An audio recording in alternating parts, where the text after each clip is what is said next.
सास बहू की एकता। सुजाता जी बहुत ही अच्छी और समझदार इंसान थीं। उनका एक ही बेटा था जिसका नाम था अनु। अनु जब शादी के लायक होता है तो सुजाता जी एकता को अपनी बहू बनाकर घर ले आती हैं। धीर गंभीर सुलझी हुई सासू माँ पाकर एकता के तो पाँव ही जमीन पर नहीं टिकते, लेकिन उसे कहाँ पता था कि सासू माँ के रूप में ससुर जी उनका सामना करेंगे। अब ससुर जी से उनका पाला पड़ने वाला है, जो बहुत ही खड़ूस आदमी है। अनुक्ता जी तो अपनी बहू को कुछ नहीं कहती थी, लेकिन उसके ससुर रमेश हर वक्त कोई ना कोई कीड़ा निकालते ही रहते थे। वो कहते एक दिन जब अनुक्ता काम कर रही होती है घर का, तो रमेश आकर कहता है, बहू कई दिनों से देख रहा हूँ तुम घर का काम करती तो हो, लेकिन तुम्हारे हाथ में सफाई बिल्कुल भी नहीं है। अरे हम तो कहते हैं बच्ची को 2 क्लासें कम पढ़ा लो, मगर उसे घर का काम काज जरूर सिखाओ। अरे यही तो सारी जिंदगी काम आता है। तो उसकी बहू कहती है एकता कि बापूजी कोई बात नहीं, मैं दोबारा लगा देती हूँ झाड़ू, आप फिक्र ना करें, मैं दोबारा पोछा लगाती हूँ। तो वो दोबारा पोछा लगाना शुरू कर देती है। अब जब वो पोछा लगा रही होती है तो अनुष्ट कहता है, बहू क्या तुम्हारे माँ बाप ने तुम्हें कुछ खिलाया भी है कि नहीं?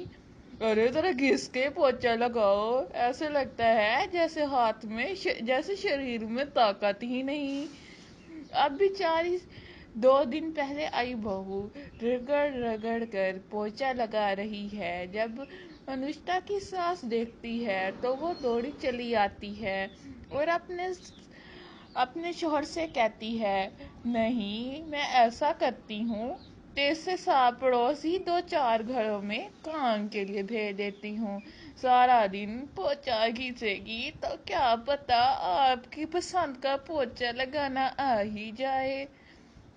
ये सुन के ससुर जी तो वहां से खिसिया ही जाते हैं और अनुष्का की सास उससे कहती है, बहू कोई बात नहीं, मैं जानती हूँ आजकल के बच्चे पढ़ाई के चक्कर में अब कहाँ भला इन कामों में ध्यान देते हैं, कोई बात नहीं, तुमसे नहीं होता तो मैं कर लूंगी।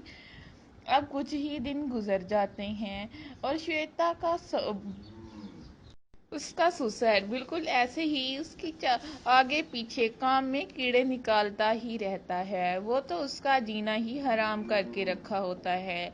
एक दिन जब अनुष्का किचन में काम कर रही होती है तो वो किचन में पहुंचता है और कहता है, बहू तुम्हें कोई छोटे बड़े का लिहाज है भी कि नहीं? सास ससुर घर में है और तुम यूं नंगे सर रसोई में खड़े होके खाना बना रही हो। तो श्वेता उससे कहती है, नहीं बापूजी, मैंने सोचा कि मैं किचन में अकेली हूँ, इसीलिए मैं ऐसे ही नंगे सर खड़ी हो गई, वो बहुत ही गर्मी है ना क्या, इसीलिए मैं ऐसे ही काम कर रही हूँ। अब अपने शौहर की आवाज सुनकर रमता भी भागी चली आती है कि मेरे शौहर को अब क्या दौरा पड़ गया है। जब वो किचन में आती है तो देखती है रसोई में उसका शौहर उसकी घर आई बहू को फिर से डांट डपट के काम करवा रहा है। अब वो कहती है, अब क्या हो गया तुम्हें, सामान से आग बरस रही है और तुम्हें किसने कहा कि बहू के सर पे खड़े हो जाओ काम करवाने के लिए? तुम्हारा क्या काम, तुम यहाँ घुसे हुए हो, चलो बाहर। तो वो वहां से भी खिसिया आ जाते हैं।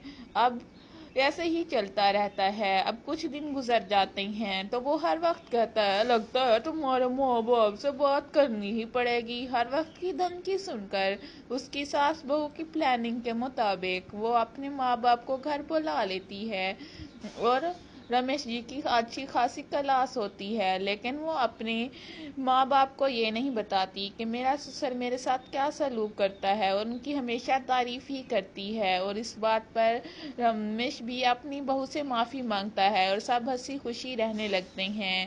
اگر آپ کو ہماری یہ ویڈیو اچھی لگی ہو تو پلیز ہمارے چینل کو ضرور سبسکرائب کیجیے گا اور بیل آئیکن کے بٹن کو